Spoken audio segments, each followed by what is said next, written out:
Good evening. It is Thursday, December 11th at 6 p.m. We are at the District Service Center in Cottage Grove, Minnesota. We would like to acknowledge that the land on which we gather is the land of the Mdewakanton Dakota people. Mdewakanton means dwellers of the Spirit Lake. Our first item on our agenda is roll call. Dana? Louise Hines. Here. Ryan Clark. Here. Sharon Van Leer is absent. Eric Chesmer is absent. Melinda Doles. Here. Simi Petnaik. Here. Katie Schwartz. Here. 2.0, please stand for the Pledge of Allegiance. Pledge allegiance to the flag of the United States of America and to the republic for which it stands, one nation, under God, indivisible, with liberty and justice for all. Okay, 3.0 is approval of our agenda. Can I get a motion to approve an amended agenda adding 8.3 tentative agreement with United Teachers of South Washington County and 8.4 the tentative agreement with South Washington County Schools bus drivers and bus assistants? So moved. Second. Association, sorry. That was motion by Simi, seconded by Melinda. Any comments? Okay, all those in favor? Aye. Opposed? Motion passes. Okay, 4.0 is our student highlight on Sophia So, and that will be introduced by Julie Nielsen, Superintendent. Good evening. I am so excited. I had the opportunity a couple of months ago to take a look at Sophia's artwork at Eastridge High School. Now, interesting, on the day that I visited Eastridge High School, what Sophia knew is that she had received one of the highest scores on her AP Art exam of a 5, which is absolutely outstanding. And what Sophia did not know is that she scored a perfect 100. Like, never happens, rarely happens, and here she is a student in South Washington County Schools. So we had the opportunity at Eastridge High School to host a small ceremony with her mom, and so Mom, thank you for being here. With her to celebrate the recognition, but after listening to her and how she put together her portfolio, we thought it would be really valuable for our board to hear about the work of a top art student in our district, as well as the people in the audience and our community at large. So, Sophia, I'm going to invite you up to the mic.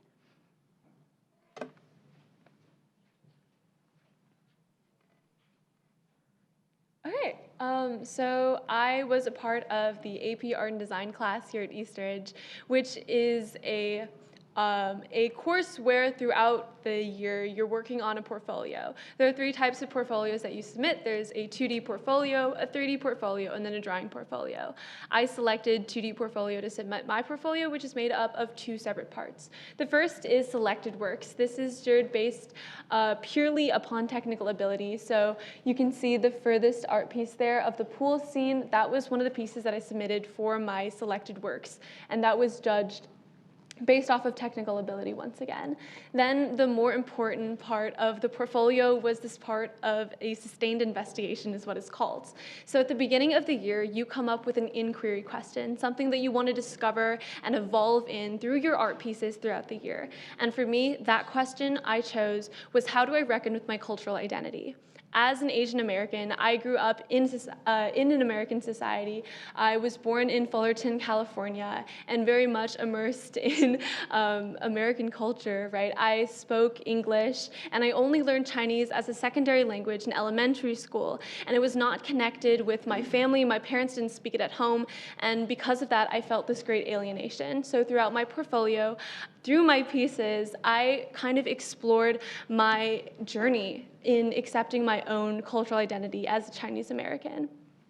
In the second piece from me, the one with my head split open, that is one of the first pieces in my portfolio, and it kind of represents a juxtaposition between my outside, which visibly, I am Chinese American, I am Chinese, I possess Chinese features, I look Chinese to other people, whereas inside, my brain and who I really am could really be anything. And because I grew up in an American culture, I am fully American, and there's nothing that can separate that from my identity. Now in the corner, there's a bunch of chicken eggs, and in one of them you can see a little chicken embryo. And this represents the beginning of my portfolio, where I will extend this metaphor of a chicken representing my Chinese identity. But currently it is in its shell, and it is in its embryonic phase, which shows how there's endless opportunity to what I could develop into, similar to how my brain, while developing and taking in all the environment and the stuff around me, I become who I am. The third piece from me, the one with my chest split open, is one of the last pieces in my portfolio, and this kind of shows the end where I accept that that chicken representing my Chinese identity is fully a part of me and inseparable from my identity. That even though I didn't speak Chinese at home, even though I didn't go to China, I wasn't born in China, I was still fully Chinese as I am fully American.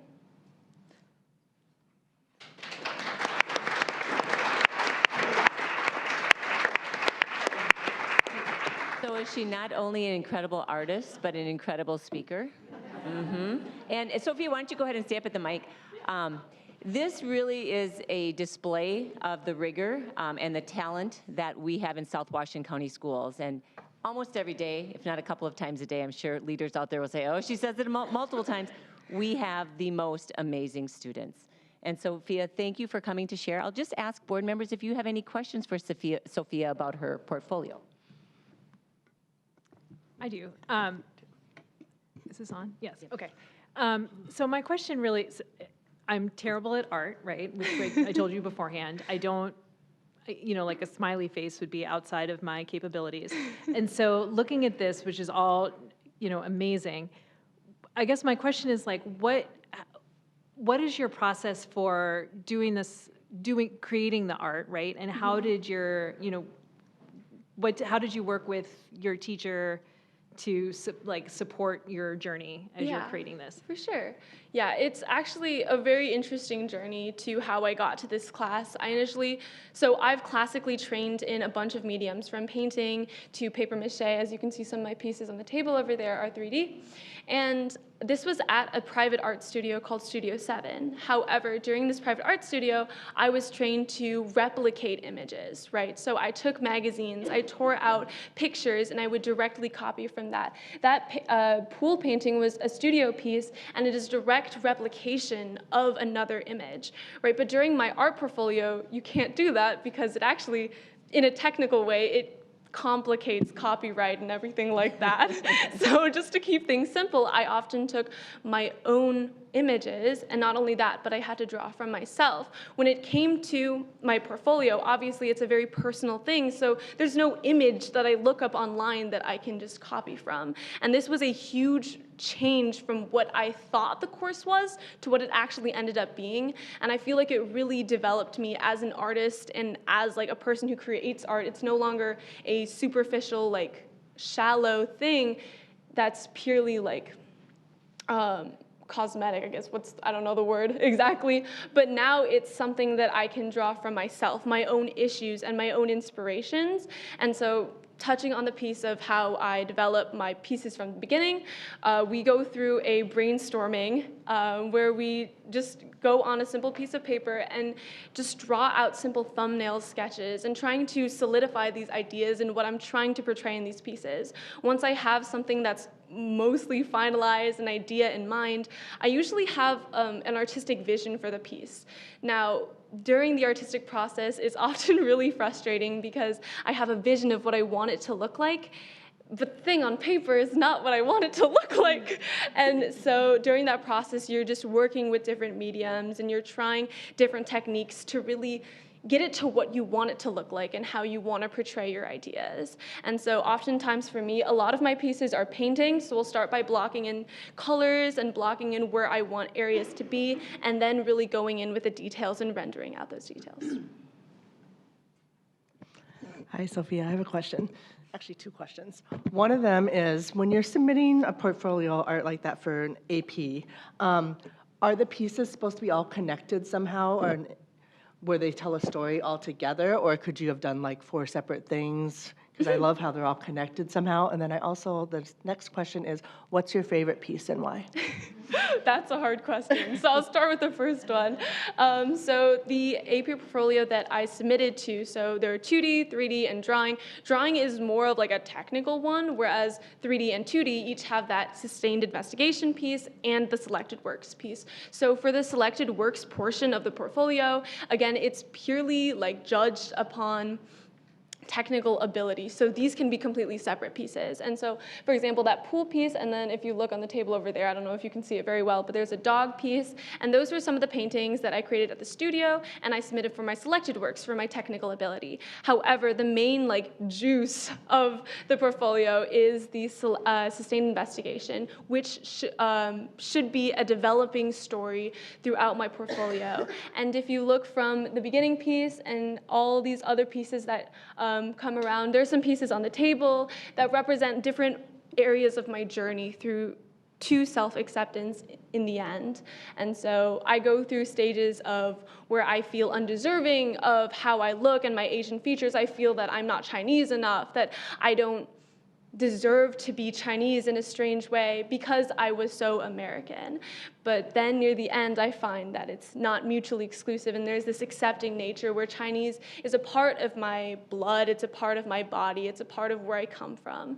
And so yeah, it's all one story, but unfortunately I don't have all the pieces here. But So when you're sending these in, do you send images or do you send you box everything up and ship it out, or how does that work, just mechanically? Yeah. So when I submit my portfolio, it is just images, and what makes it unique is actually the AP portfolio is 15 images for your sustained investigation, and I don't have 15 pieces, but a lot of these pieces I send process images, which is like a collage of all these images that show me going through the different motions of coming up with ideas. I have my thumbnail sketches, my sketchbook sketches, I have the early stages of rendering, I have images of me painting and everything like that. And actually those are a majority, not a majority I would say, but a large portion of the images that I submit.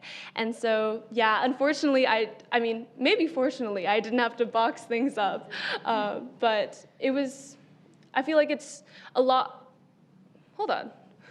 a big part of how the portfolio is judged is not just on the final product, but a lot of that rubric that they judge you on is also on your ability to revise, to see your processes and see your ideas and finding new ways to portray them. And these revisions are actually a large part of your sustained investigation. So I think, Sophia, as you wrap up, this was a question I had for her, and that is, Sophia, you received this as a junior. You are now a senior at Eastridge High School.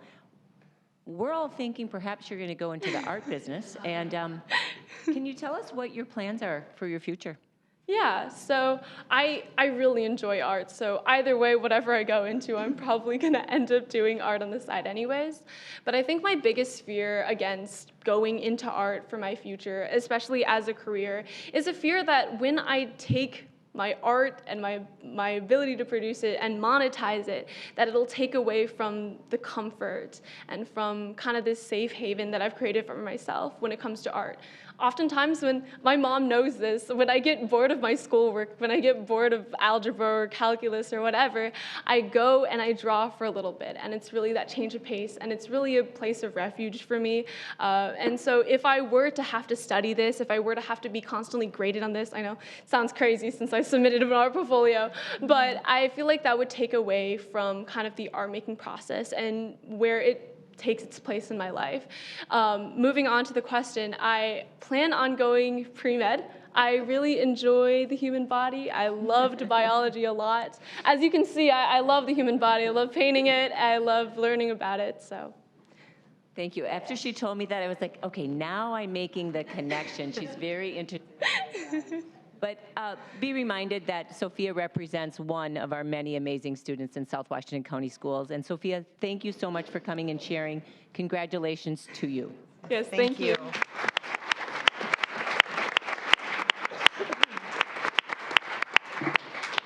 That was wonderful, thank you. Okay, we will move on to 5.0, and that is comments to the board. At this time, individuals may speak to the school board on any item related to South Washington County Schools. The board will not respond to or discuss your comments. Vulgarity, character abuse, or specific complaints identifying staff, students, or task force members will not be permitted. The superintendent may be asked to prepare a response to your concerns. The comments to the board period will be held open for up to 30 minutes in total. Each speaker is permitted to speak for up to 3 minutes in total. The school board will allow up to 3 speakers per topic. At the 3-minute mark, the microphone will be turned off, and we will move on to the next speaker or the next agenda item. We do have 2 speakers tonight, or 2 people signed up to speak tonight, and the first one is Jennifer Johansson.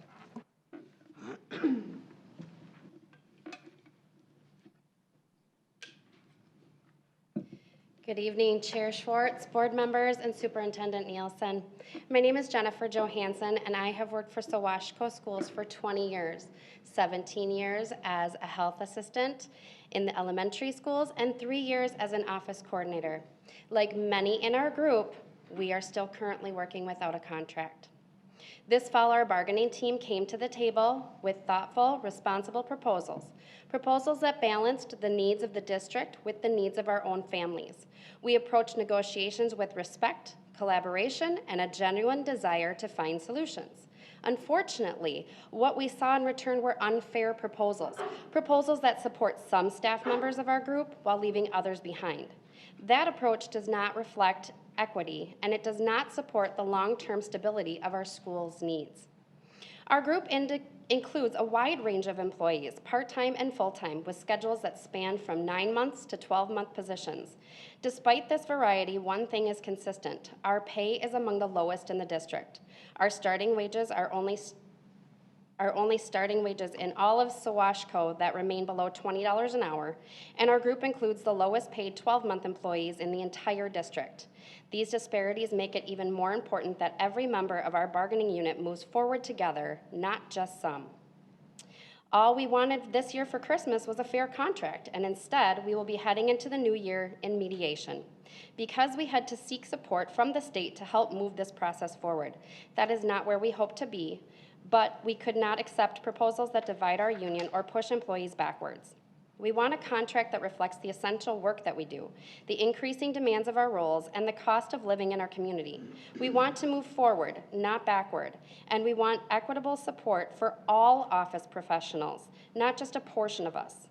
We remain committed to reaching an agreement that honors the entire bargaining unit. And we ask you tonight to uphold the district's stated commitment to invest in employees and to ensure that investment includes us. Thank you. Thank you. Our next person signed up is Stephanie Olson.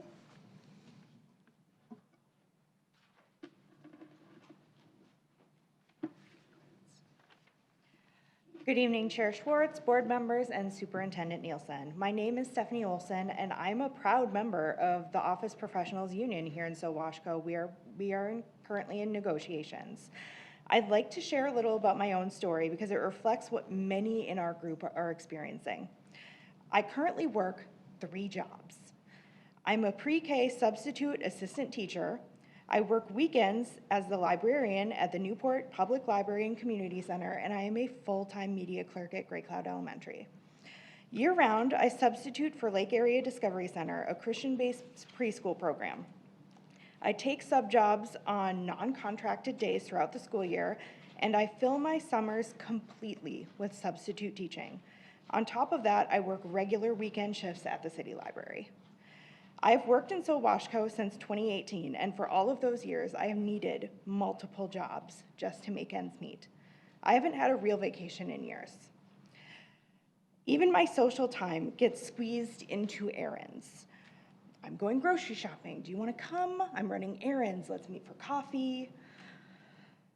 That's what life looks like when one job isn't enough to provide a sustainable life. During the school year, I work every day as the media clerk at Gray Cloud. I support our media specialists with teaching, classroom management, maintaining a vibrant and organized library. I curate the collection. I research and help purchase new books. I am carefully removing outdated ones, and I'm processing and repairing books and making thoughtful recommendations for both students and staff. To my knowledge, I am the only media clerk in Sawashko with a degree in library and information technology. I am an ALA certified librarian, and I bring that expertise to our students every single day. I love my school. I love the specialists I work with. We make a strong team, and I care very deeply about our students. I'm a lifelong reader, and I believe with all my heart that there is a book for every kid. And I show up every day hoping that I can find that book for that one kid, because those small moments really matter. I want to stay in this job for many years, and many in our union feel the same way. We love our work and the families we serve, but it is simply not sustainable to expect staff to work 2 or 3 jobs just to get by. We work incredibly hard for Sawashko, and one job should be enough. Right now, our negotiations do not reflect that reality. Last month, the district presented a financial package that offered some of our highest pay members a $5 per hour increase, while we absolutely support those employees, the same proposal offered less than 50 cents an hour to our lowest paid members. That disparity is not equitable and not acceptable. And last week, the management side of bargaining told us that they would hold that offer instead of continuing to work towards a fair agreement. Thank you.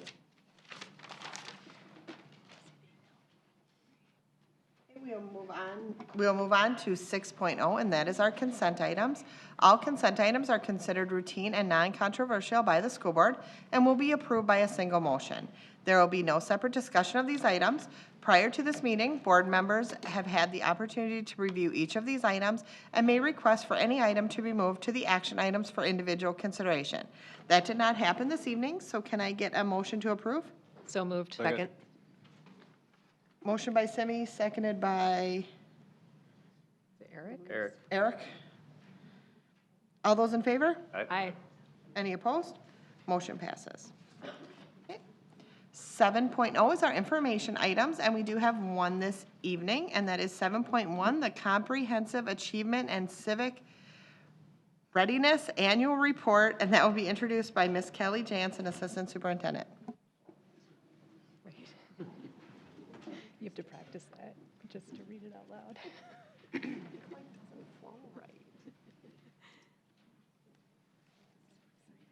Kelly, we can even remove the artwork if you want. I was gonna say, there we go.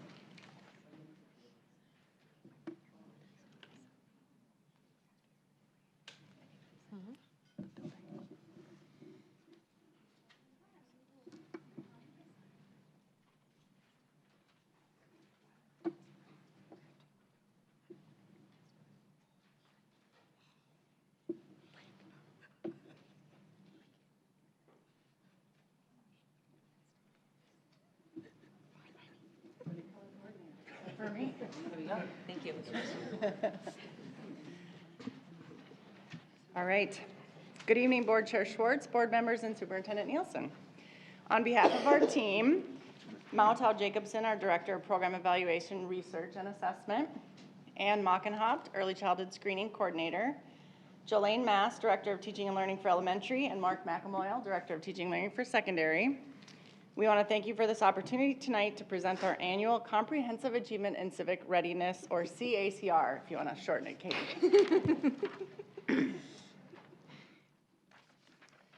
Before we dive into the data, I want to briefly frame the board governance component of CACR. There are 2 distinct requirements. First, we are obligated to formally report on the progress we have made toward the goals set forth in the CACR. And second, we are responsible for reporting the strategies developed and implemented to achieve those goals. To satisfy the second requirement, we will be reviewing several key strategies tonight as we walk through each goal area. Additionally, this reporting is supported by the comprehensive curriculum reviews that you have seen us do annually. If you recall, in October we did the literacy report, in January we'll do the math, and in April we will do the science. I would offer, as you saw tonight though, our district is so much more than just this, and yet this is the annual report that we report our progress towards our goals on. So I'm going to turn it over to the team, and then we'll come back to answer any questions. Thanks, Kelly. So what is the Comprehensive Achievement in Civic Readiness? It is accountability reporting that all Minnesota school districts are mandated to do. All school districts are required to identify goals and measures in 5 different areas. These are the 5 areas. We've reported on them in the past. The one that is new is the 5th one. All students are prepared to be lifelong learners. That was introduced last year, and we'll report on those results for the first time tonight. One of the requirements of the CACR is that the measures and goals align with our strategic plan. So this chart shows the measures across the top row and 4 of our strategic directions in that first left-hand column. Most of the measures align with mastery of learning and expectations. Before I dig into the results, I do just want to provide some context and a little bit of history of the current goals and measures. They were identified 9 years ago, and they were aligned with the goals of the state, so the Minnesota Department of Education. So you're going to see some 90% goals and 85% goals. Those are the state's goals that we aligned our measures to. So once those long-term goals were set, every year the goal was just that we would meet that same incremental change. There were some changes since then. So the first change was that we did have to change our school readiness measure, and that was because we implemented a new elementary education curriculum, and it had a different assessment. So we changed that a few years ago. And then again, last year we had the new goal, all students prepared to be lifelong learners. Again, like Kelly said, this doesn't define our students and it's not a complete picture of the student experience in Sowashko schools. The data that you'll see tonight is one measure in time on one assessment or one data point. So the first goal is all children are ready for school. Here we have 2 measures. The first is the percentage of 3-year-old early childhood screenings that we do. The goal was that 45.3% of all early childhood screenings would be that of 3-year-olds. We exceeded that, where 58.6% of our early childhood screenings were that of 3-year-olds, which was higher than the Minnesota state percentage of 46.2.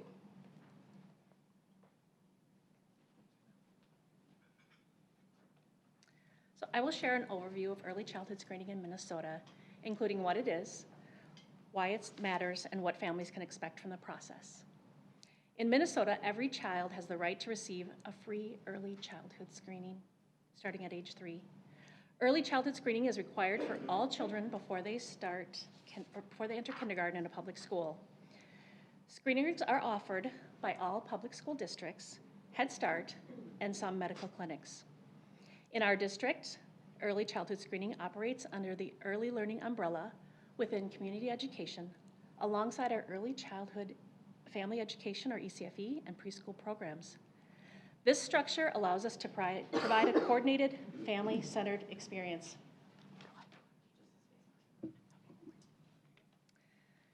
The purpose of early childhood screening is threefold. First, to promote healthy development for every child. Second, to identify any children who may need further evaluation. And third, to connect families with community resources. Screening does not diagnose. According to the Minnesota Department of Children, Youth, and Families website, screening seeks to answer the question, does this child need a closer look? Screening helps discover needs and potential concerns and connects families to address those concerns. What can families expect during a screening appointment? Children participate in a variety of brief assessments, including checks of vision, hearing, height, and weight. They will also engage in play-based activities that allow us to observe large and small motor development, thinking and problem-solving skills, and language and speaking skills. Parents and guardians share information about their child's social emotional development, and there's also a review of immunizations, healthcare coverage, as well as connecting to community resources. We partner with parents to have a positive, welcoming experience for both children and families. With our Age 3 Time to Screen campaign, we encourage families to complete screening when their child is between the ages of 3 and 4 years old. Screening at age 3 provides the best opportunity for early intervention. Screening may link families to early learning programs and resources, such as Head Start, early childhood family education, preschool programs, early childhood special education, early learning scholarships, and other resources. Intervention before kindergarten leads to meaningful academic, social, and economic benefits.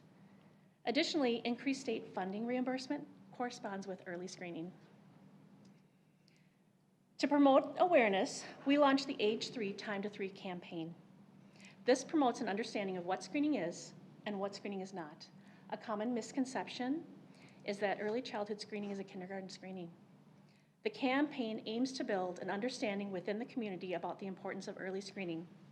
We work internally to increase awareness among staff, ensuring that everyone that interacts with families understands how to support and encourage screening.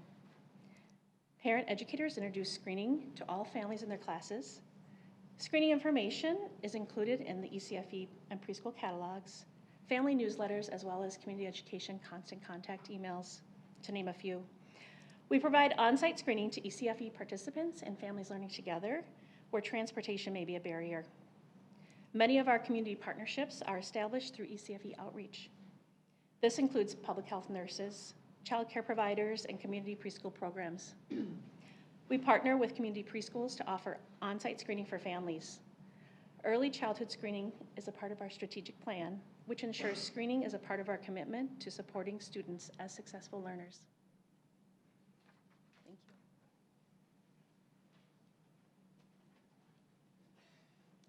So the second measure for this goal, all children are ready for school, we use the percentage of kindergarten students reading at grade level by the end of the school year on the Independent Reading Level Assessment, IRLA, or the ANEAL, which is the Spanish version. Our goal was that 80% of kindergarten students would be reading at grade level by the end of the school year. In 24-25, 65.5% of kindergarten students were reading at that proficient level. We do have an additional 15% who have more than a year's worth of growth that can be achieved through accelerated intervention. And because this is an assessment that is tied to our elementary literacy curriculum, it's not a statewide assessment. We don't have a statewide comparison. So I wanted to give you a sense of what kindergarten reading looks like today. This slide highlights the skills students are expected to master by the end of the year. These are the building blocks to support reading as they move forward. So first, students learn to read and spell one-syllable words, showing they can apply phonics, hearing sounds and blending them. Second, they also learn irregular high-frequency words, such as laugh and people. These are tricky words that don't often follow the typical rules. Yet students learn to recognize them automatically so then they can read smoothly. The ultimate goal is for students to bring all of these skills together to read connected text. The passage on the right is an example of what an end-of-the-year kindergarten reader is expected to read and comprehend. This is challenging work for a beginning reader, and many of our students are rising to meet that challenge. So yes, there's still lots of work to be done, but it's important to recognize how much our kindergartners are achieving and how strong their foundation is moving into first grade.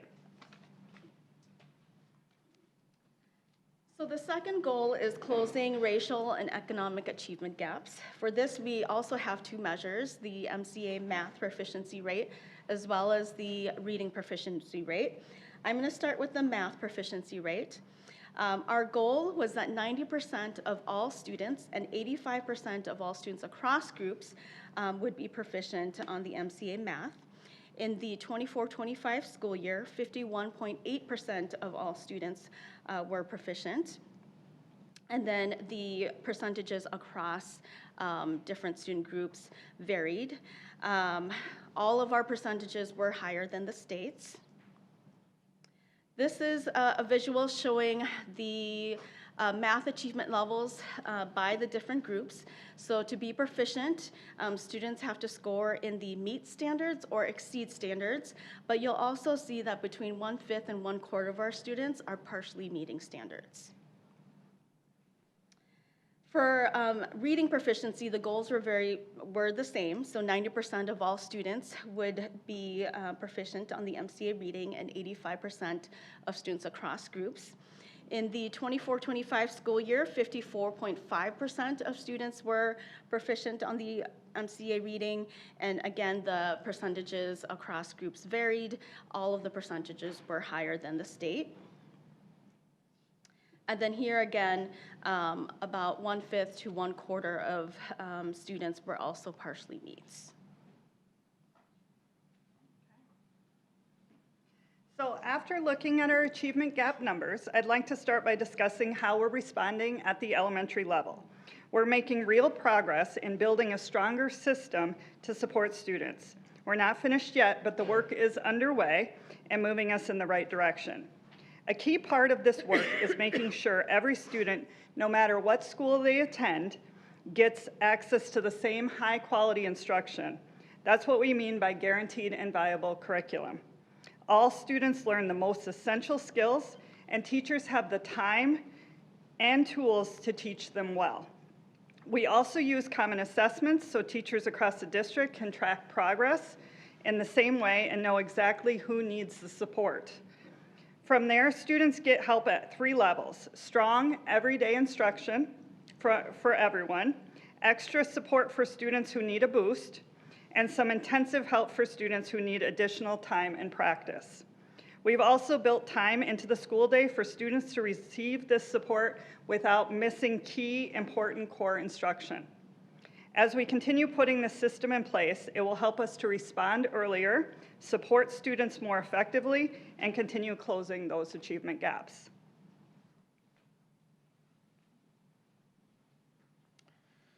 Good evening.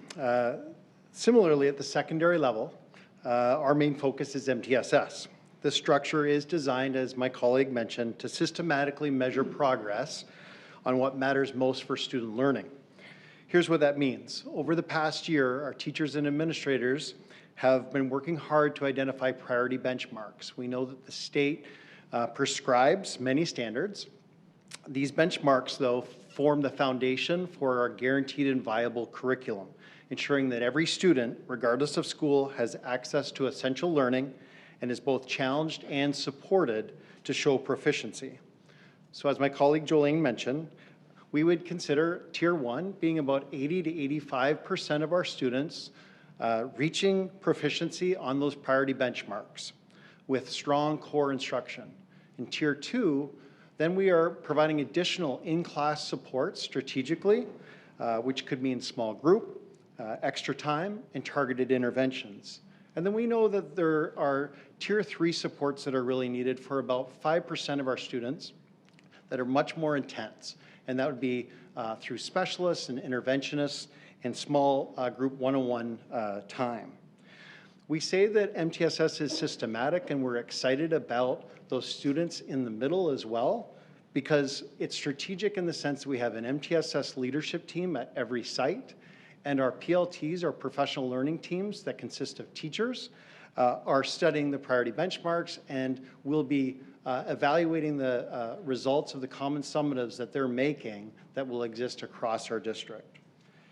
It's also worth noting that middle schools and high schools have opportunities for students to retake assessments to show mastery and proficiency, and embedded intervention time during the school day to provide some relearning opportunities and also reassessments.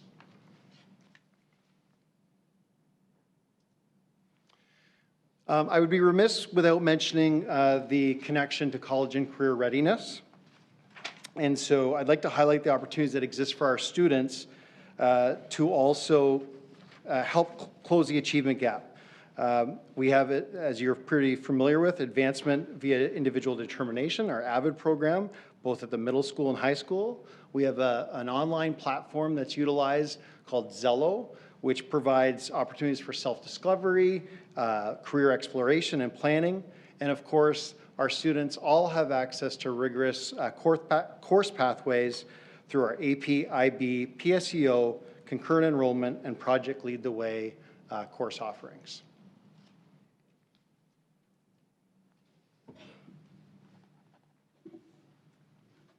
So the third goal area is all students are ready for career in college. Here we look at the percentage of students in a graduating cohort who meet or exceed the college readiness benchmark on the ACT reading.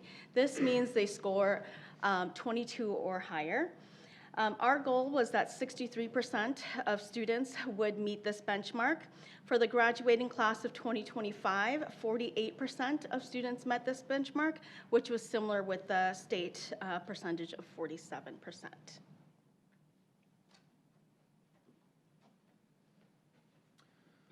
So Dr. Mao's analysis of these scores, it really underscores the need for continued focus on literacy. And that's an acknowledgement of that. We're confident that the actions that were shared earlier this fall in terms of the high quality, intense professional development that was offered in 24-25, and then resurfacing that PD in November 4th of this past year, it's going to positively impact scores.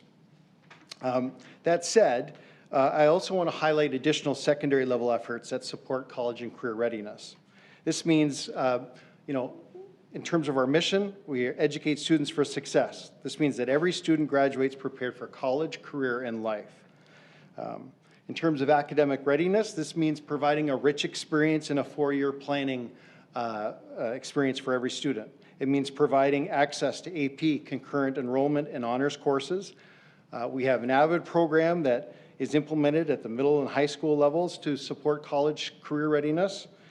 And then it means engaging in data-driven decision-making, leveraging the pre-ACT, the ACT, and the PSAT results to improve our student experience. As well, for career readiness, we also support this goal through providing CTE courses, career exploration inventories.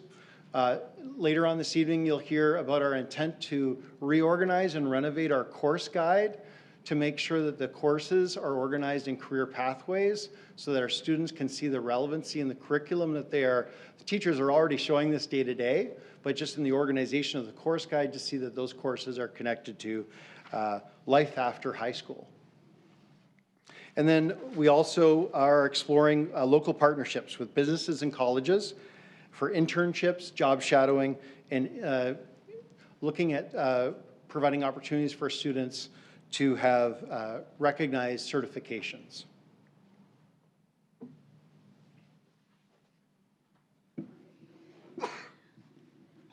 So the fourth goal is all students graduate from high school. Here we use our four-year graduation rate. The goal for this year was that 94.6% of students would graduate within 4 years. The most recent data we have is for the graduating class of 2024, where 92.5% of students graduated within 4 years, which is higher than the state percentage of 84.2.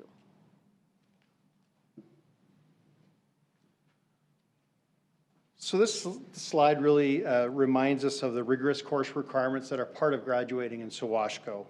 It can be seen on the left-hand side here. And we'll get into this conversation a little bit in our course guide conversation. But at the same time, we know it's our responsibility to go beyond the content and to help students develop the skills outlined in our profile of a graduate. These skills include building resiliency, strong communication habits, social consciousness, and critical thinking skills. Providing experiences that build these skills is just as essential as the content because they prepare our students for success when they walk across the stage at graduation.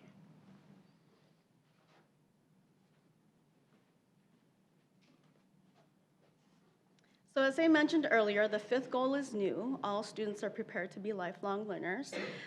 For this goal, we used our student survey results, and I'm going to just report on the data, and then I'll provide more details. So here we had two measures based on grade level. They are both annual goals. This for 24-25, it would be our baseline goal.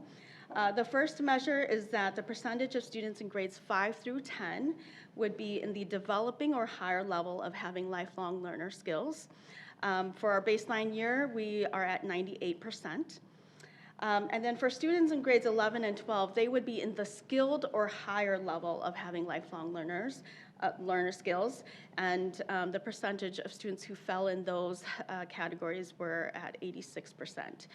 The survey is unique to Sowashko, so there isn't a state of comparison, but we actually used our profile of a graduate to measure preparing students to be a lifelong learner.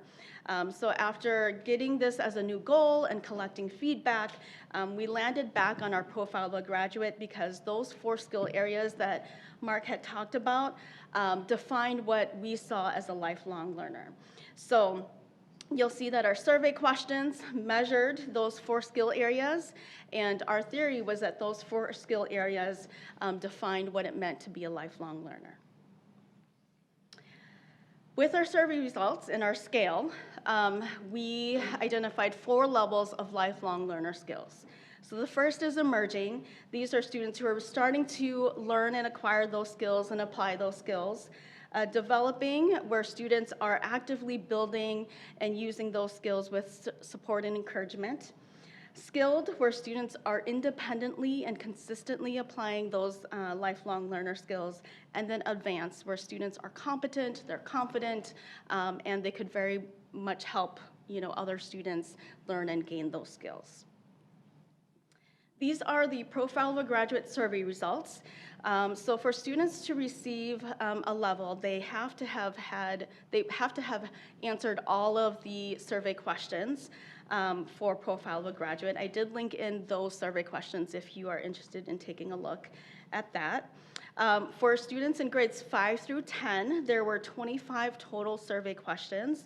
We had a response rate about 57%, where over 5,000 students responded to all items. For students in grades 11 and 12, there were some additional questions in the being socially conscious area. And we had 32% response rate with about 1,000 students responding to all questions. So this is the process of building a scale. The first thing to do is define and build, and we did that with building that profile of a graduate, but also building our survey. With the survey, I did do student think-alouds, which helped to provide some validity evidence so that the survey questions are understandable and age appropriate. Pilot testing and analysis, so we administered the survey in spring of last year, and I did some psychometric analyses to look at the structure of our scale, so making sure that the survey items were measuring those 4 skill areas, and those 4 skill areas were measuring the trait of being a lifelong learner. Another analysis that I did accounted for how difficult items were to endorse, as well as provided a reliability index around student responses, as well as how the items were functioning. We also set criterion reference standards using the bookmark method with an expert panel, and this is a method that is commonly used in the education field to set standards as well as cutoffs. So why did we do this? It levels up our survey results. It accounts for how difficult some items are versus others. In other words, some skills are harder to learn than other skills. It also places students on a continuum of having lifelong learner skills rather than just counting how many students responded true to all the questions. And then we also used criterion reference interpretations of the scores to focus on what students know and can do rather than how they compare to their peers. So to do this, we set standards based on expertise, and our expert panel consisted of teaching and learning staff as well as teachers and a parent. And as we continue to use the scale, we'll continue to look at how the scale functions over time as well as across groups. So this year, we did discuss the CACR results with the District Data and Assessment Advisory. That is our advisory committee that is tied to this work. The report has been submitted. It is posted on our website. But going forward, we'll have to review and revise some of our long-term goals because they ended last school year. So we'll have some new ones for next year. Thank you. Does anyone have any questions? I do. I will try, but I'm gonna guess I'm gonna lean on these experts behind me, but. Perhaps. Yes. So a couple of questions for the kindergarten reading at grade level, and I had asked Julie about this earlier, so she may have passed it along to you.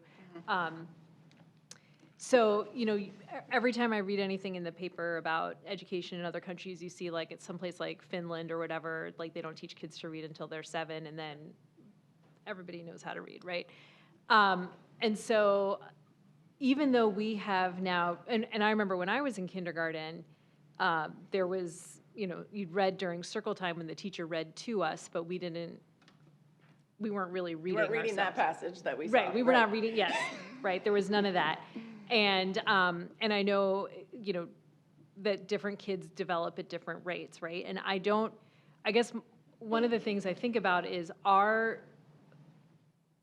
when we put benchmarks for a 5-year-old, right, around something like reading, if evolutionarily children aren't developing their reading skills, you know, are we sort of setting kids up to fail, or are we not thinking about, like, what happens for those kids who aren't developmentally ready to read? Like 40 years ago, they would have been fine and they would be, you know, a doctor or whatever now. And now are we sort of not accounting for the variability within children? Yeah, I'll take a stab, but I'm gonna guess Jolene might have something to add. That is why we were really purposeful with the goal language to say by end of kindergarten. So it wasn't about kids, it was about schools being ready to teach kids where they are.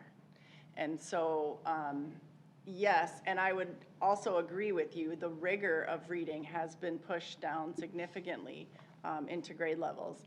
So that's why we're like, the school needs to be ready to receive the kids that come through our door, and we need to teach them where they are. The kindergarten classrooms are amazing places, and kids and teachers do some amazing things. So meeting them where they are is going to be an important component of that. There's also those benchmarks along the way where those interventions are provided. We have lots of volunteer readers and things like that that happen in kindergarten. So it is more about the school and the teaching and the learning, or the teaching and the pedagogy and the curriculum and everything being ready to make sure we meet the kids versus saying you need to be here. So that's why we did that end of year language versus you need to come into kindergarten reading at this level. Because we do the Anil in the winter or fall. Do we do it in the fall in kindergarten? Yeah, so we do it in the fall. So we also look at growth from fall to spring too for kiddos. So anything you want to add to that, Jolene? I would just say, I mean, it's one of the reasons that the state talks about read well by 3rd grade, right? Yeah. So we do not expect that every student is going to get to that passage by the end of the year. That's why we have the whole continuum, and we expect that kids will come in with different skills, they'll leave with different skills, and we're gonna continue to work on it. And there's not at any point that we're gonna say, oh, well, you didn't get it, so we're moving on. So reading is where a student starts, and then we keep moving them forward in there. And so that's a lot why you see small group instruction, one-on-one conferring, just getting kids where they need to get to for reading. And that's why really that 3rd grade is the setting point, because at that point, we really would want to see kids at grade level. But I did do the passage purposefully, just for you to see at what level we are expecting. So when we see 65% of our kindergartners can read that passage and comprehend it, I mean, that's an amazing number for me.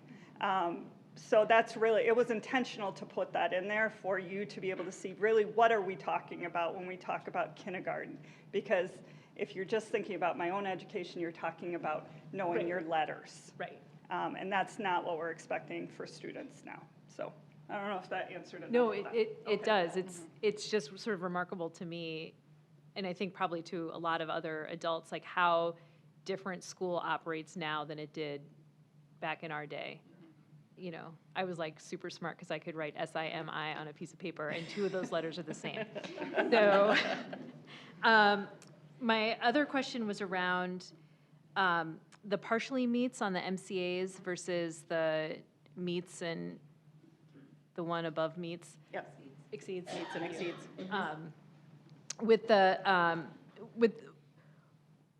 For partially meets, like what does that tell us about kids or about the cohort, right? Because like meets and exceeds, you know, okay, this is the state benchmark, this is what the state says they should do, they've hit it, that's fine, right?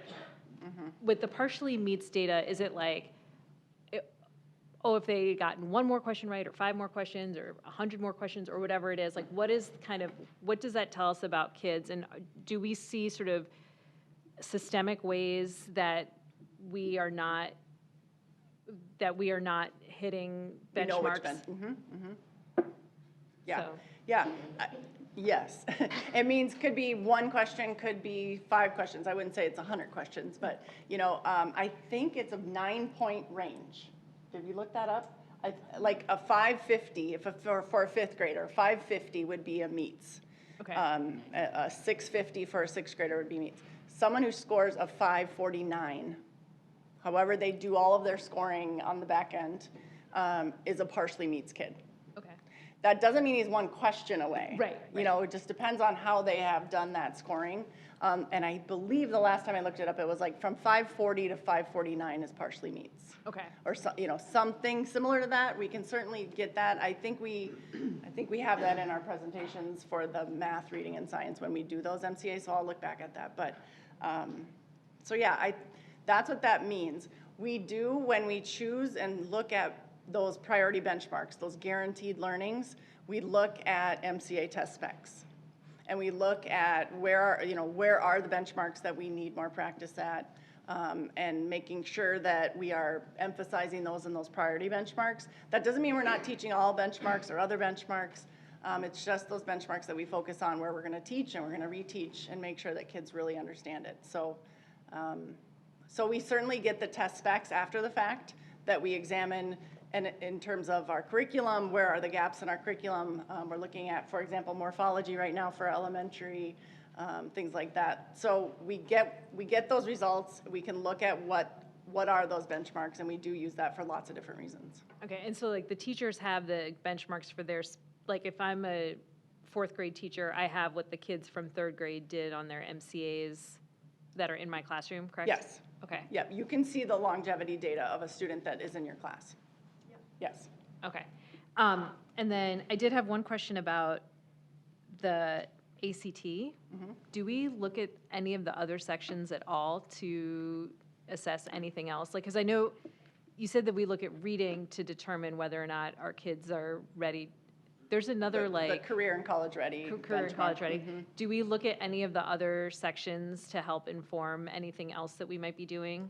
We do look at that at the high school levels in particular. Our SIP teams, our school improvement teams, along with many of our high school teachers, look at that for their QComp goal or their ATPPS goal. So we do look at that. Our administrators look at all of that. They talk with the departments about the science and all of the other ones.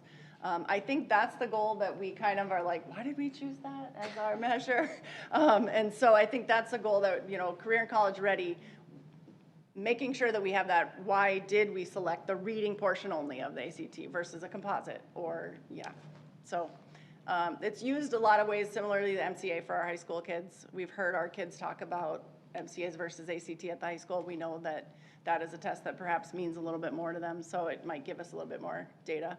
Do we know, or do you know offhand, and this is something I just thought of when you were presenting, is, you know, a lot of our kids go to the U or they go to Mankato or state schools, state schools, right? Do we know what our benchmark is compared to the benchmark for what those schools are looking for. Like if, Yep. you know, if there's a school out there that, you know, like if Mankato's looking for a 20, for example, and I don't know what they're looking for, but, you know, is 22 then the right benchmark for, you know what I mean? We do some analysis in terms of how many of our kids required to take what they would call remedial courses because of some scores. Okay. You know, so, and there, I'm trying to think of the data source that MDE has, that talks, that college, the college data that they collect on kids who went to school in Minnesota that now go to Minnesota State schools. Okay. The other thing that we try to tell kids and do, if they are meets or exceeds on the MCAs, there's also a benefit in state schools for those in terms of course selection and things like that. So. Oh, there is? Yep. That doesn't really get out there much. No, I had no idea. But because the ACT also comes into play too for kids. Okay. So. Well, thank you. I just have one question. So I don't know if this is something new or not. I'm looking under career readiness. And I've had 3 kids graduate from the district, and I haven't heard of this thing before, so I don't know if it's new. Students being able to do internships and job shadowing, is that something like just for seniors, and is it during the day, during school, or do they have to go after hours, or? It's been revitalized, I would offer. We've always had work experience as an option for some kids in particular. Through our ALC and through some of our special ed programs, kids could do work experiences. And a few things have had internships here and there, especially if there were connections, right? So we wanted to make sure we tried to expand that. So Ashley Ruka, the principal of the alternative high school, along with Mark McAvoy, director of secondary teaching and learning, have really tried to revive that career tech ed, CTE opportunities for our kids. So on our workshop days this year, we're doing partnerships with our CTE teachers and local businesses. And kind of what are you looking for, what do you need, and looking at those opportunities for us to develop that pathway into some of the more prominent, especially CTE areas within our community. I don't know if there's anything you want to add to that, Mark. No, that's great. But Ashley has kind of revitalized that. Okay. So is that offered to all high school students, or just more the ALC? And No, that's offered through all of our high schools. Okay. And I wonder if you'll see that in the course guide presentation around the CTE pathways and courses that can get you those types of opportunities. Any other questions? No, perfect, thank you. Thank you. Okay, now we will move on to 8.0, and that is our action items. We do have 4 of those this evening. The first one is 8.1, and that is our high school course catalog, and that will be presented by Christine Schaefer, Assistant Superintendent.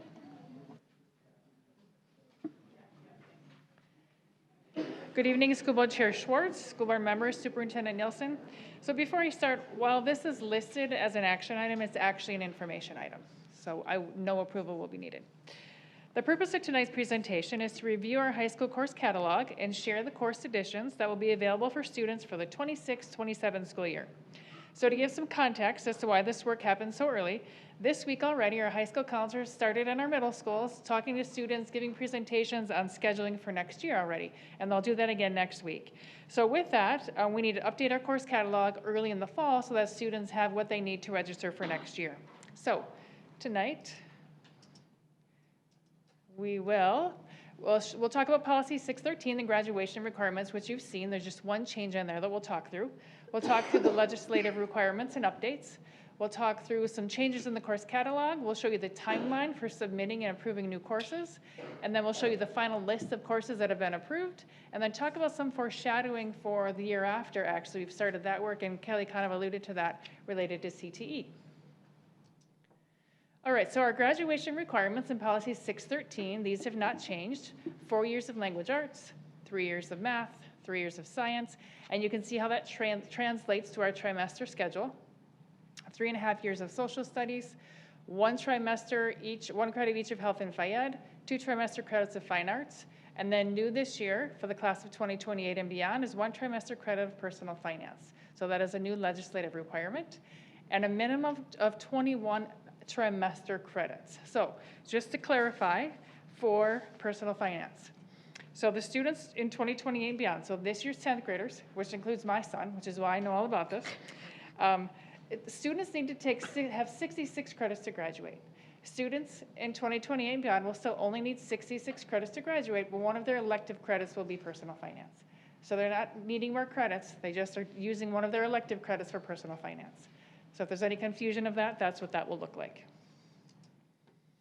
All right, and then some changes legislatively. Again, that personal finance course that we added for students in this year's 10th grade and beyond, and they'll take that in 11th or 12th grade. Also, high schools are required to offer an ethnic studies course, and that course right now is in the works. We're waiting for MDE to give us kind of the guideline and the framework for that, but that course is underway, but that will be in the course catalog for next year.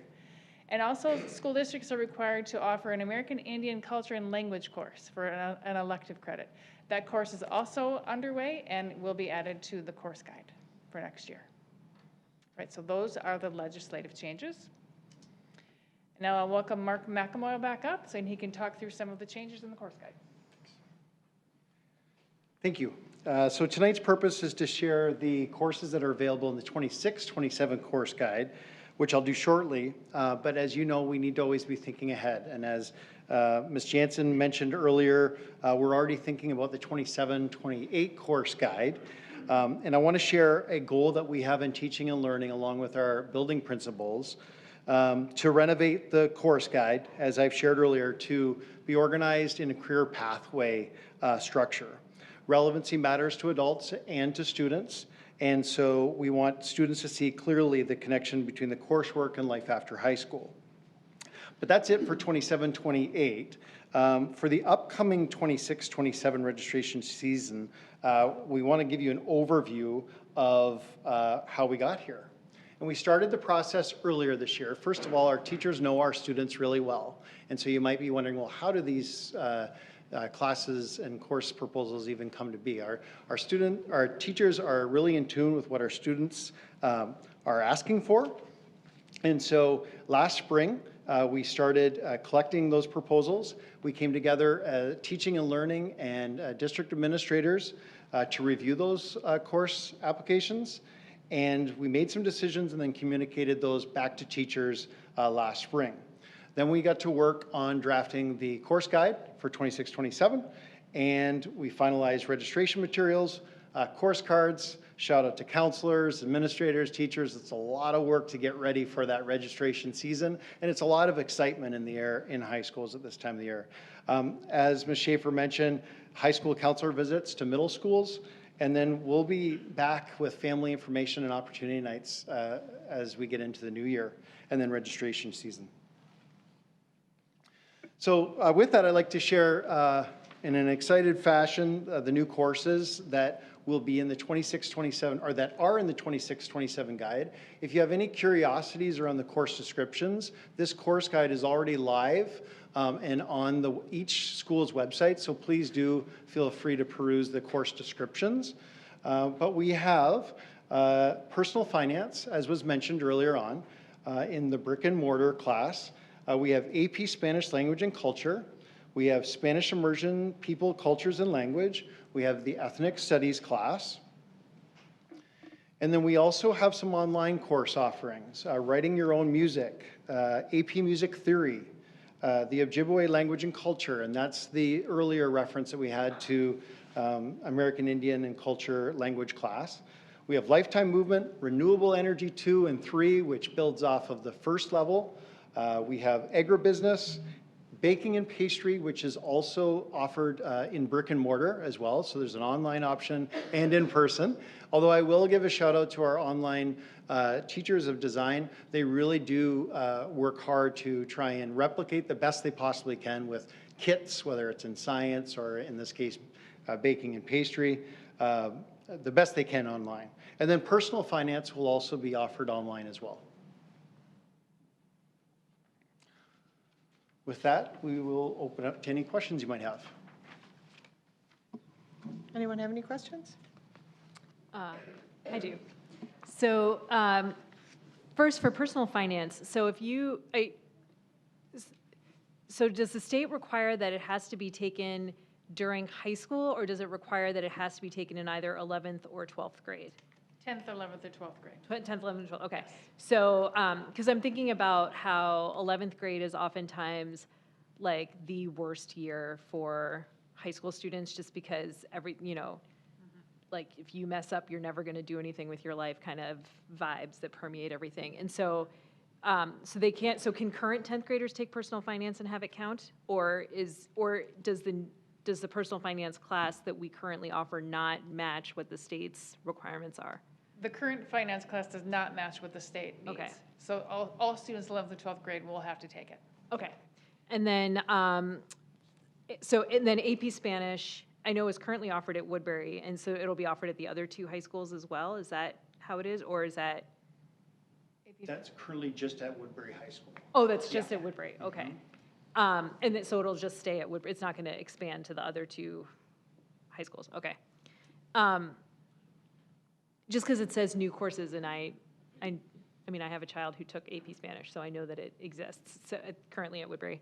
Yeah, there was a name change to that course, I believe. That's why it's on a new course. Okay. So that's more of an administrative, that's how thing. we reference new course that way. Yeah. Oh, Yeah. okay, and so I'm assuming the Spanish immersion class is the same thing? Correct, yes, that's correct. What grade is that? First, I feel like I should know this as a Spanish immersion parent, but I No, don't. that is, I believe AP Spanish culture, I believe that's a 12th grade No, class. the and Spanish immersion. immersion is 11th grade, but I would need to check to make sure on that. Okay. And so just then like a logistical question around like ethnic studies, right? So you said the state has not given us what the benchmarks should be yet, Correct. and it's something that we're going to start offering in September.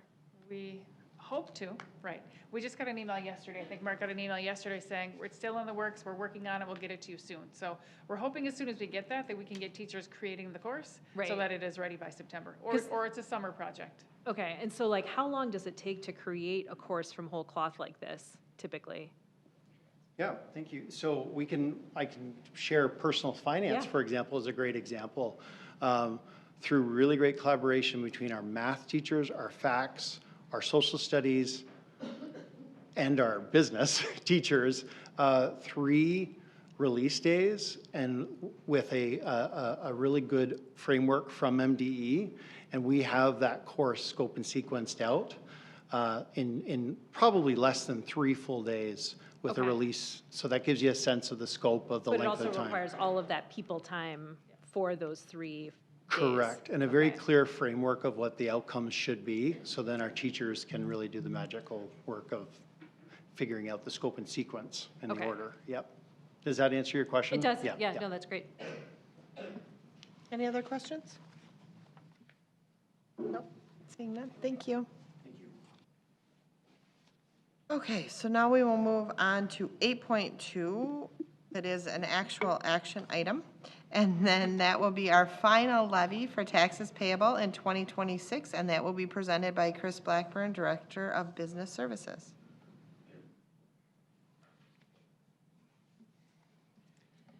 So I did ask Sean for walk-up music because it's locally known as the TNT hearing, but he said no AC/DC, Chris, so I said fine. So I'm here this evening that according to Minnesota statutes, school districts are required to hold a public hearing, the truth and taxation hearing, to present information related to taxes payable in 2026 and allow for public input. In November, Washington County mailed proposed property tax statements to district residents reflecting the proposed levy that was approved by the school board in September. The preliminary levy was approved at the maximum. The Minnesota Department of Education is responsible for calculating and releasing the Sawashko schools and all district levy reports. District staff have worked with the district financial consultants on tonight's presentation, verifying the calculation of the final levy and final estimated tax impact on district residents. And again, you can contact me if any questions.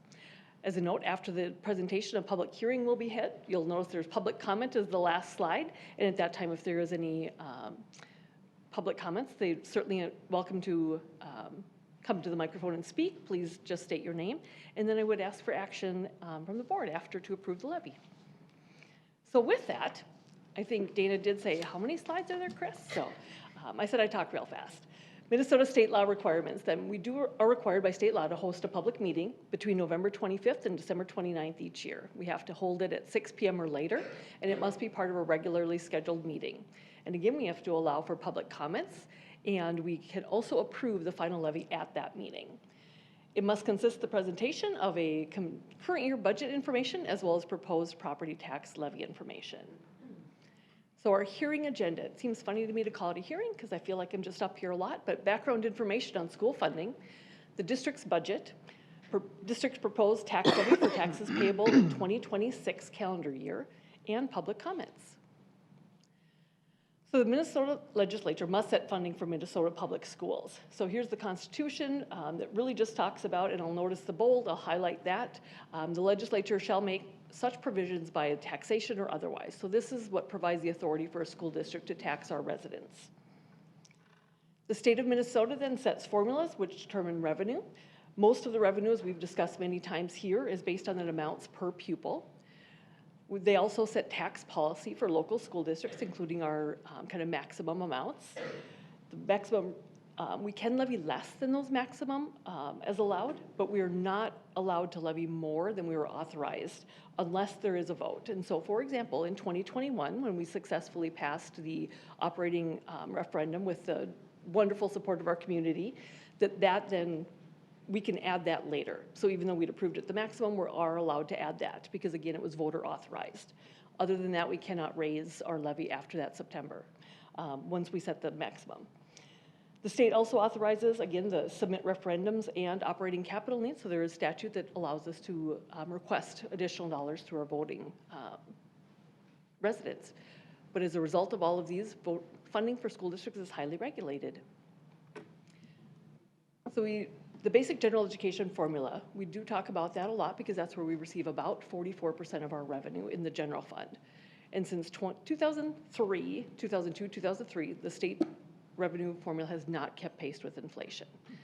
For fiscal year 24-25, an increase of 2%. We were very grateful to the state. We did receive $143 per pupil over previous year. And again, now for this current year that we're in, 25-26, we received an increase of 2.74% on that funding, or $200 over last year's. But again, as a reminder, the per pupil allowance for fiscal year 25-26 is $7,481. But if it had kept pace with inflation, we would have received an additional $1,420 per pupil. So the allowance would have been $8,901. So this is just a graphical representation. And the reason that's important, that's about $27 million in FY25, roughly equivalent to. So that's a significant gap in that. One of the alternatives they allowed for that is, and that's somewhat why we've had to be reliant on our taxpayers for that local property tax levy.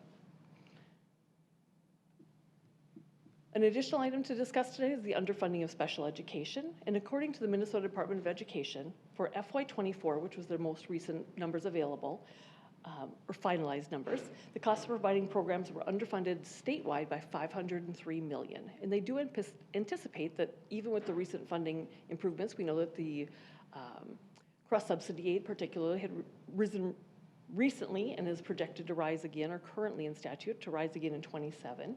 Will be underfunded by $524 million by statewide by FY28. What this doesn't account for is that the state does have a blue ribbon commission on state special education to look at the funding, and the task of that commission is $250 million for the next biennium.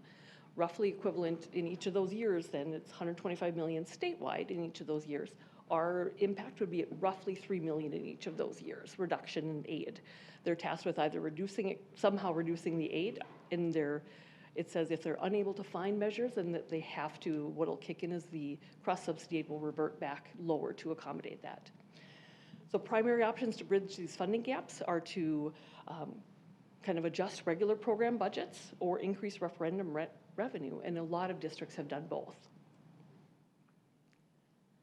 Budget information. So again, because approval of a district's budget lags certification of tax levy by 6 months, Minnesota requires only the current year budget information presented at this hearing. So again, our cycle just being on that fiscal year of July to June doesn't quite align to the calendar year of property taxes. So the fiscal year 26-27 budget, as a reminder, the coming year, school year will be adopted. We'll bring that forth in June to the school board for approval. School district budgets are divided into separate funds based on purpose of revenue and as required by law. So the district funds that we maintain are the general fund, which is by far and large our most significant in our general operation fund. I'm looking at office professionals and teachers in the audience, and we have bus drivers, I believe, too. Custodians, that's all in general fund. We additionally maintain a food service fund, which is where the meals to our students that they provide. I'm lucky to sit next to them and occasionally get to sample as well. Community service fund, which again, talking about the early learning, the pre-K that was here this evening, that would be in that fund. Building construction, and as we've driven around the district, you've seen construction or tried to park at one of the high schools perhaps, experienced that. We additionally have the debt service fund for our bond and any debt service payments. Our trust fund, which is really primarily scholarships that we kind of act as a fiscal intermediary on those, and then other post-employment benefits trust fund, and that is for post-employment health insurance premiums. Here then is the summary of not only the 25 preliminary actual results in the red columns, along with the beginning fund balance and the projected fund balance for all funds, just as summarized, as well as in the blue is the 25-26 budget amounts for revenues and expenditures, as well as any transfers. And at the far column then is the projected fund balance at the end of FY26. As you'll note, one item is that general fund is listed on two separate lines because they do, this is a mandated form from Department of Education, and they do require that we separate out the restricted revenues, expenditures, and fund balance from the other revenue, expenditures, and fund balance. So it's listed on the two lines. And you'll see across all funds for 25-26, we have a projected revenue of $556,904,464 million. And the total expenditures is $533,503,508 across all funds. So again, here's that over 556 million, and again, that 63%, almost 62.9 is general fund alone. So again, that general operations where we provide all the primary student content, I'll say. Again, the food service, community ed, building construction, I'll note, is a little bit higher than usual at that 24%, and again, particularly reflective of the bond that we passed and the work being done. General fund revenue for 25-26 is at $350,561,962. The state portion of that that revenue, is 70.5%. Of that, about 2/3 is that per pupil formula that we discussed earlier.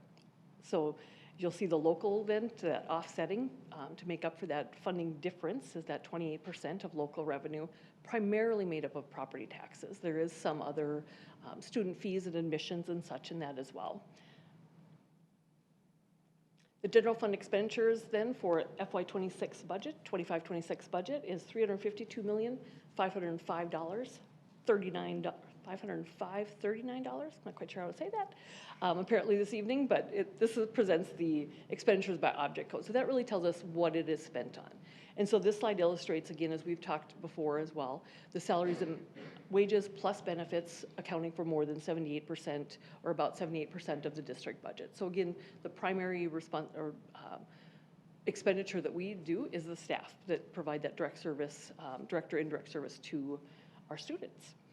Second to that category, or those two categories, the salaries and benefits, is the purchase services, and that will about 11%, and that really is inclusive of contracted substitutes, contracted transportation, particular special education routes. It also includes utilities, and I now tell people that I no longer count snow in inches, but in dollars, because snow removal is in this number as well. General fund expenditures then by program, and so this tells us kind of what category of the expenditure falls in, and so again, that expenditure dollar amount doesn't change, but just how it's presented. And a little hard to read on this slide, but regular instruction at the bottom in that green color. Vocation, if we kind of go clockwise around, vocational ed in that small little bit of red, special education instruction, and then we're going to skip over the little tan and go to that other red of pupil support services. So those three categories make up about 77% of our budget, and that is direct to students. So between the instructional, the pupil support includes our counselors, our social workers, healthcare is also in there, and as is transportation. So one of the things we do get asked is, well, if you get more dollars, does your budget go up? And the answer is no. It may not determine the change in budget. So the budget is determined kind of separately from the levy. Certainly there's impact by that levy. So the tax levy is based on the many state determined formulas and the voter approved referendum. So it does provide the, here's what you have to spend. Some increases in tax levies are revenue neutral. So we do know the state sometimes has offsetting that some are aid and levy mix, and if your aid goes up, your levy goes down and vice versa. So it's kind of like a scale where it doesn't always, you still get the same dollars, but how it's allocated between levy and aid may vary, but it stays neutral. Expenditure budget is limited by our state set revenue formulas, our voter approved levies, and our available fund balance. And an increase in school taxes does not always correlate to an increase equally to budget. So this I briefly mentioned earlier, the difference in levy cycles. So the school district, again, is our budget year begins on July 1st every year. The 26 taxes collected here in calendar year 2026 will actually provide revenue for the district for 26-27 fiscal year. And the budget's adopted in June of 2026 for fiscal year 26-27. This compares to city and counties where they do have a budget year meeting on January 1st, so it does align to that property tax collections, which are calendar year as well, and that's for their budget year. This then is a sample of just a parcel-specific notice, and I know it's Spruce County, which doesn't exist in Minnesota, but every taxpayer in the district, I know I've received mine at home as well, that would receive a proposed taxes payable. It's mailed to every property owner between November 10th and November 25th, and that's statewide. A little background is that every owner, we pay taxes to a variety of entities, right? You'll pay your county tax, your city tax, your school district tax. I tell people frequently we're the only one that they can say no to, as we do have to go out to our voters to request either operating dollars or building dollars. There's also special districts, maybe Metro Mosquito, Met Council might be another, a watershed district perhaps. Each taxing jurisdiction sets their own levy based on limits, oftentimes based on limits within state law. The county actually acts as the collecting entity then. So the county collects all property taxes and then they, from all property owners, and then distributes out to those taxing jurisdictions. School district property taxes. So each school has limited authority to levy taxes. The MDE calculates the levy amounts for various categories set either by state law or again that voter approval as we've discussed. School district property tax process. So this is a lot. I'll tell you step one is sometimes where we get our questions on why did my property tax go up or why did the school district portion even go up? And often I ask taxpayers, well, what did your assessed value go up? So that first is the city or county assessor in most cases here determines the estimated market value. So they assess the value of that home. That's outside of our jurisdiction. The legislature again sets the formulas and the limits. The county auditor calculates the actual tax capacity for each parcel, as well as the total tax capacity for the school district. The Minnesota Department of Education calculates the detailed levy limits based on formulas approved by the legislature. And then again, we're here this evening. We set the preliminary levy in September and we're back for the final levy. And this is our only step in the whole process of property taxes. The county auditor then takes that final levy, divides by our total tax capacity to determine the kind of rate needed. I know I sometimes had a number of calls here this week regarding property taxes, which is always kind of fun. I might be a little bit of a nerd on that. But people that have moved from out of state, sometimes there's mill rates in many states, and that's in essence, you have a percentage of your property value. So perhaps you have, maybe the mill rate is 1%, so you pay 1% of your property tax. Minnesota is not like that. And so that's oftentimes when people have moved in, it gets really challenging to try to figure out where is this coming from, my property tax statement. And so I do try to describe to them that ours is that, and we'll get to the pie slides, right? But that we get a tax amount, that it doesn't vary based on that value of the home. Approval of the district's tax levy in 25, which is again payable 2026. These are just the dates. And again, September 8th, by statute, the state has to release the, MDE is actually required by statute to prepare and distribute the first draft of the levy limit reporting information. On September 18th, the school board approved the proposed preliminary tax levy, and we did approve that at the maximum. In mid-November, again, they mailed the statements. December 11th, we are here this evening for the presentation, the public hearing, and we will also, following the hearing, request that the school board certify those final levy amounts. An overview of our district's proposed tax levy. So again, kind of the meat and potatoes here this evening of what the levy part is. So we'll transition from budget over to the levy itself. And the proposed payable 2026 tax levy for the district is an increase from 2025 of $5,667,951 or 4.4%. Changes by levy category and reasons are included in the following slides. So on this slide is really that summary, and it's a comparison of 2025 to 2026. And what I would point out is in general fund, we're actually decreasing some at 2.6%, that to a little over $2.3 million. Community service is increasing just slightly above $122,000. And then debt service, and we'll talk about the reasons for, but that really is going up 7.9, just slightly above that. So the big reason for the $5.6 million increase is that debt service. And as we know, we passed that successful bond referendum, and we continue to make bond payments on our existing debt as well. And so that really reflects that. By state statute, we are required to levy 105% to account for any possible delinquencies or otherwise. At the bottom, you'll note that voter approved versus other.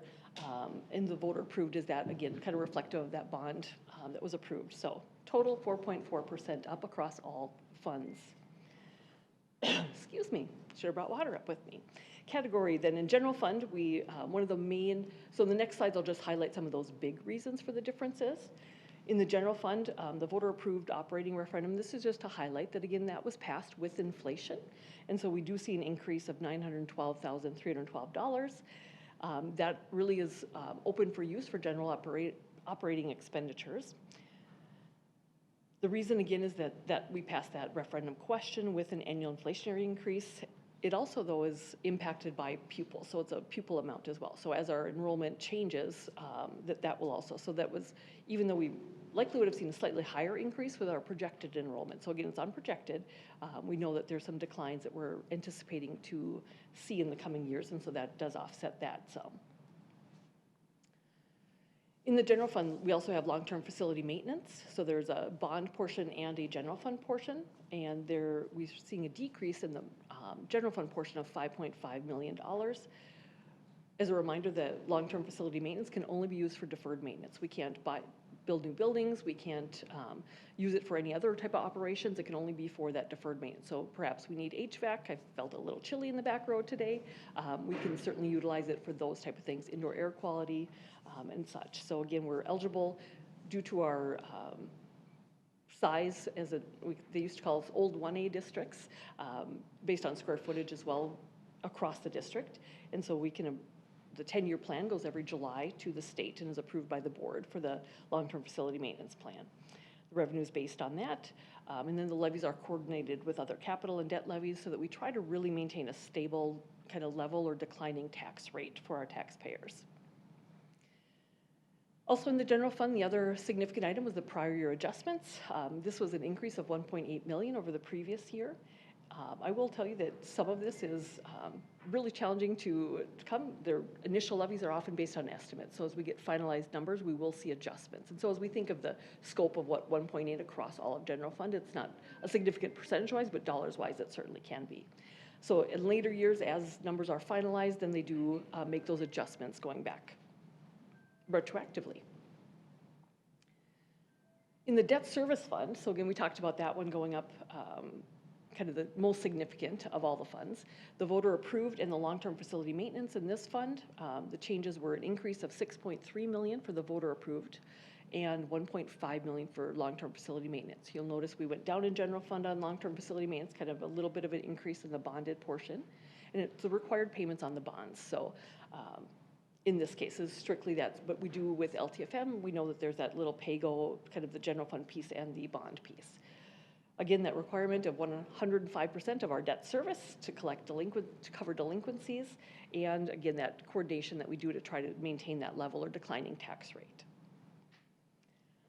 So here's the famous pie slide. So what's happening with each slice? So again, that challenge that we don't operate in Minnesota with that mill rate. And so sometimes it can be challenging. And so this is something that we've found useful to try to explain to people, that dollar amount the district's levy is like a pie. It just doesn't get bigger. We get the same sized, once we set that dollar amount, right? That's our slice of pie. That's the total pie. So Individual taxpayers then, the higher market value increase, they might see a bigger slice of that pie. If their lower market value kind of increases at a lower rate, they'll get a smaller slice of that pie, but we don't get any more dollars. So each property owner pays a portion of the pie. The impact on property valuations then, if there's two properties, so these are just a very basic scenario. Obviously, $500 is a total tax levy, but both houses valued at $100,000. So you have the orange house and the blue house, they're each at 100 equal. If everything else remained the same, they would each pay $250 of our $500 levy. In the next slide, you'll notice that the orange house value increases by 10%, and if the blue house would increase by 25%. So we still receive the $500. We don't get any more, even though values went up. But the orange house now pays a little less than the blue house. So the school district, again, we generate the same dollars. It's just who's paying that just shifts some. So a four-year school levy comparison in the following examples, and it's really intended just as illustrative purposes to try to see that tax impact. So the first are shown with no change. And then we also show slides with a 10% increase in property value for residential homes over the past 4 years, because that's in Washington County, that's roughly what that has, property value has done. Actual changes in value may be more or less for any parcel, so it's not intended to illustrate a specific individual, it's just that broad average. And it's intended to provide a fair representation of what happened to the school district properties over these years for typical properties. This examples in here are specific to City of Woodbury for comparison purposes, and they are utilizing the 2026 is preliminary estimates as a reminder, so final could change slightly. And these estimates were prepared by our municipal financial advisors, Ellers. So on this slide, this would say if it's based on no change to property value. So if all else stayed the same, what would our taxes have done over 23, 24, 2025, and then now into 2026. And so I'll note in the last slide, kind of that last column in the gray is the year-to-year comparison, just 1 year, this year to last year, 25 to 26. The one just to the left of that is actually the 3-year total. So you can see that over 3 years, certainly properties have increased, but in this current year, they are, if values did not change, they would have gone down slightly. And again, at the top is residential versus on the bottom, kind of half of it is commercial properties. On these slides then, again, this is if there was no changes to property value, which we realize does not happen, but sometimes for a comparison, it's helpful just to see, like, had that happened, what would have occurred? And so in these two examples on the screen are $250,000 residential homestead property example, as well as a $450,000 valuation on a residential homestead property. And as you can see on these slides, it really stays pretty flat. And so again, when we talk about trying to maintain that level or kind of stable or declining, you can see across these slides that we've managed to do so, except for that property valuation. These then are a $600,000 residential commercial example, as well as $600,000 residential, as well as $1 million commercial property example. And similarly, again, you'll notice that the residential has stayed relatively flat, and the commercial as well, even though there's been a little bit of an increase since that 2023, but it really has overall remained relatively stable. In 23-26, and again, this is kind of cumulative across those 4 years, this does incorporate that 10% cumulative change to property value. So you'll see that with that value change as well, you will see that it's increasing and not quite as flat. So it has been increasing across both. This example is an estimated $250,000 residential and a $450,000 residential property. So state property tax refunds and deferrals. So there are several programs. We know property taxes are, very real for many of our taxpayers. And so we certainly try to keep that mindful and be prudent stewards of their funds. And so we do recognize, particularly on fixed incomes, that people may have some challenges. So on the screen here is the several programs that are available to our taxpayers, including homestead credit refund and the special property tax refund. Both of those, in essence, when you go file your tax return, you talk to your tax preparer too, and they'll say, hey, do you want to do the property tax refund? And these two items fall into that. Again, it is based on kind of their income levels as well as what property taxes, what their taxation did as well. The senior citizen property tax deferral, the third item on screen, so that is really allowed for people aged 65 and older. And so sometimes it used to be referred to as kind of the green acres with a household income of $96,000 or less. And so they can defer the property taxes on their home during that time frame. And so when the home is sold or if the homeowner would pass away, that's when the property taxes plus interest do become due. So there is some interest that is incurred by participating in that program. And then income taxes, so if you itemize for federal income taxes, you may deduct a portion of your income taxes. Starting in 2024, renters can also claim the renter's refundable credit on a Minnesota income tax. So next steps tonight, school board will accept public comments on the proposed levy, and then we'll ask the board to certify the 2026 property tax levy. So with that, I open it up for any public comment. And would just ask if you do come up to please just state your name for the record as well.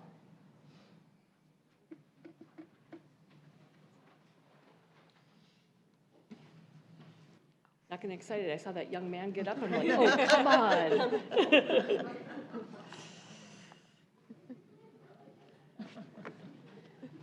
All right. Okay. Are there, so can I get a motion to approve? So moved. Moved by Simi, second. Second. Seconded by Ryan. Any comments? I just had a question for you, Chris. Well, actually, two questions, but one of which is directly relevant to this. So on the back of my property tax statement, the county puts like tax increases by jurisdiction, right? And so for South Washington County Schools, then what they have is the tax increase. That's the 4.4% that we have here. It would be the 4.4 and would likely reflect also valuation increases on your property as well, I believe. Yeah, no, this is like, it's like, Yep. it's like City of Woodbury, Yep. City of Cottage Grove, like it's all of it, okay, Right. in one. Secondly, and you just, because you mentioned snow, I remember Dan saying that every inch of snow was $11,000 for us to clear, correct? I can get you that number, but I said it definitely has gone up. It has gone up, Yeah. okay. And I would say certainly our vendors, just in light of economy and things too, we certainly try to work hard to minimize that where we can, but yeah. I might have to go back and do math and ask Kyle how many inches we received last year and do that math for last year for you. Because I feel like a couple years ago, Yeah. we were really good with, because it didn't snow, right? Right. And then it looks like this year, Yeah, we just I think had in my time here, the range has been from, I want to say we got very, very close. We stayed just under $1 million one year, and I want to say one year we had less than $300,000. So in my 12 years here, it's been a wide range of snow removal costs. And that it includes, seems like this year's going to be like a yeah. zillion And it's dollars. also ice, so sometimes it's salting and sanding, so. Awesome. That was it. That was my question. Thank Any you. other questions? Okay. Seeing none, all those in favor? Aye. Opposed? Motion passes. Thank you. Thank you. We will move on to 8.3, and that is a tentative agreement with United Teachers of South Washington County, and that will be presented by Abby Baker, Executive Director of Human Resources and Operations. Good evening, Chair Schwartz, members of the school board, and Superintendent Nielsen. Negotiations toward a new collective bargaining agreement between South Washington County Schools and the United Teachers of South Washington County have resulted in a tentative agreement that's effective July 1, 2025 to June 30th, 2027. Members of the bargaining unit approved the tentative agreement yesterday. The economic costing of the tentative agreement is as follows. An increase of 2.25% effective July 1, 2025, and an increase of 2.5% effective July 1 of 2025. Health insurance increase, a 13% increase of district contribution effective January 1, 2026, and then a 5% increase to the district contribution in 2027. Increase the voucherly hourly rate to $37 per hour. Schedule C will be $147 per base point. And then adult basic education, credit recovery, and homebound teachers will be $37 an hour for those positions. Administration recommends approval of this contract. Can I get a motion to approve? So moved. Second. Moved by Louise, seconded by Eric. Any questions or comments? Okay, all those in favor? Aye. Opposed? Motion passes. And then we will go on to 8.4, and that is our tentative agreement with South Washington County Schools Bus Drivers and Bus Assistants Association. And that will be presented by Abby Baker, Executive Director of Human Resources and Operations. Negotiations toward a new collective bargaining agreement between South Washington County Schools and South Washington County Bus Drivers and Bus Assistants have resulted in a tentative agreement effective July 1, 2025 to June 30th, 2027. Members of the bargaining unit approved the tentative agreement late last night.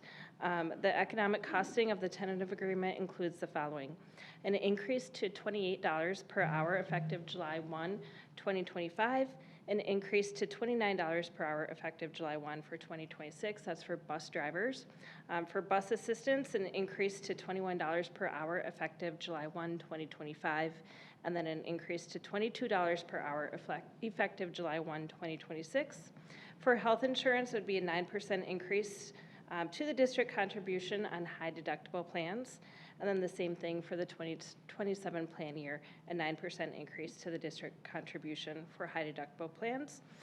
Also, we added Christmas Day and New Year's Day as paid holidays. Administration recommends approval of this contract. Can I get a motion to approve? So moved. Second. Louise and Ryan, any questions or comments? Okay, all those in favor? Aye. Opposed? Motion passes. Thank you. Thank you. Okay, now we will move on to 9.0, and that is our superintendent report. Thank you. Just a couple of updates as I travel around the system and seeing what's going on. First of all, to just highlight, I know that we talked a little bit about just music, but we had our 5th grade students at our high schools. And I don't know if they were more amazed by the music of our high schoolers or the bells that went off periodically. They were in the auditorium and they heard the bells, and I think they thought they had to vacate like it was a fire alarm. But it is always fun seeing our elementary students at our high schools. And this was really their opportunity as their 5th graders to think about, do they want to select band, orchestra, or choir as part of their music selection? In addition to that, we hosted middle school evenings for 6th graders.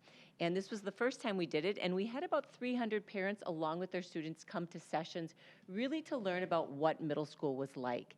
And so being the first time that we did it, we thought it was really beneficial, and we actually have a little survey out to the parents that attended to say, what did you think? Did you like it? Would you like more of? Would you like less of? Just so that we can gauge that moving forward. But we really want to make sure that we're engaging families before that registration so that they're part of working with their 5th grader going into 6th grade. We will also be hosting similar evenings for elementary to retain and recruit elementary students into South Washington County Schools. We will have 3 elementary evenings next week. One will be at Crestview, a second at Red Rock, and then we'll also be holding a virtual option.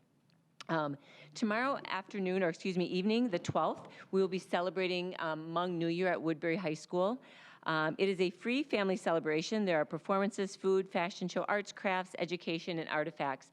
And it truly is just an amazing gathering. As I was over at Woodbury High School today for the concert, the decorations were already up and simply beautiful.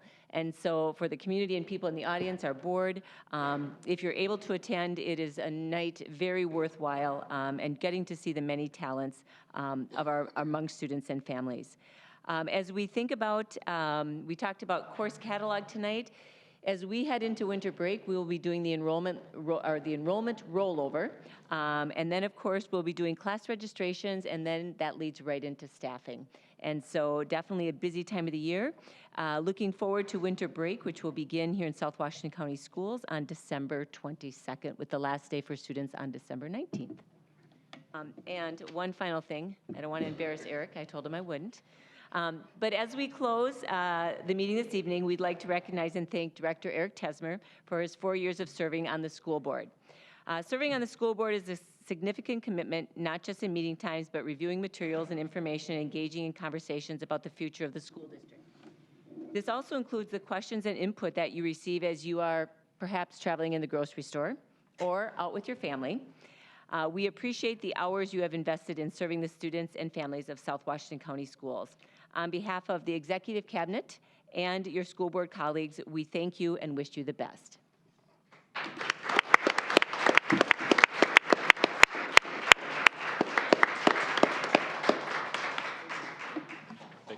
Yes, thank you, Eric. Would you like to say anything, or? No, I just appreciate the opportunity. I've learned a lot. I will be moving on with my life. Thank you. Okay, we will move on to 10.0, and that is our future meeting dates. That we have one January 8th. That will be a school board business meeting for about 15 minutes, and then we'll have the workshop meeting immediately following. And then on January 22nd, we will have a school board business meeting. Both are here at the District Service Center at 6 p.m. With that, 11.0, and we are adjourned.